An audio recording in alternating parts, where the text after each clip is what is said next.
سامان سے لدا ہوا ایک بحری جہاز محو سفر تھا کہ تیز ہواؤں کی وجہ سے وہ الٹنے لگا۔ قریب تھا کہ جہاز ڈوب جاتا۔ اس میں موجود تاجروں نے کہا کہ بوجھ ہلکا کرنے کے لیے کچھ سامان سمندر برد کرتے ہیں۔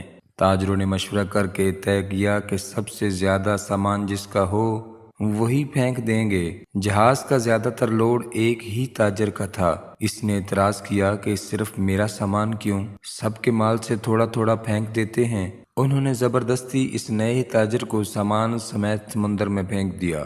قدرت کی شان کہ سمندر کی موجیں اس کے ساتھ کھیلنے لگیں۔ اسے اپنی ہلاکت کا یقین ہو گیا۔ جب ہوش آیا تو کیا دیکھتا ہے کہ لہروں نے اسے ساحل پر پھینک دیا ہے۔ یہ ایک غیر آباد جزیرہ تھا۔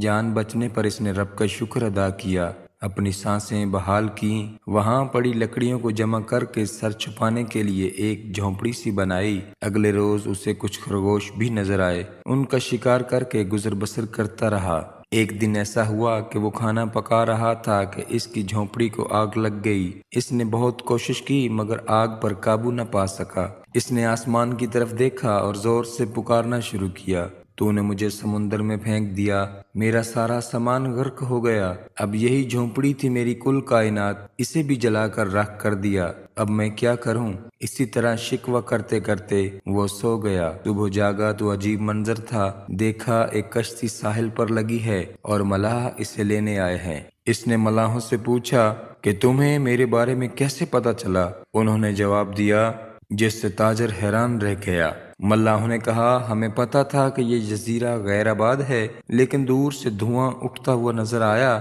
تو سمجھے شاید کوئی یہاں پھنسا ہوا ہے جسے بچانا چاہیے، اس لیے ہم تمہارے پاس آئے۔ پھر تاجر نے اپنا پورا قصہ سنایا تو ملاحوں نے یہ کہہ کر اسے مزید حیران کر دیا کہ جس جہاز سے تمہیں سمندر میں پھینکا گیا وہ آگے جا کر غرق ہو گیا۔ یہ سن کر تاجر سجدے میں گر گیا، رب کا شکر ادا کرنے لگا اور کہا کہ پاک ہے وہ ذات جس نے مجھے بچانے کے لیے تاجروں کے ہاتھوں سے سمندر میں پھینکوایا۔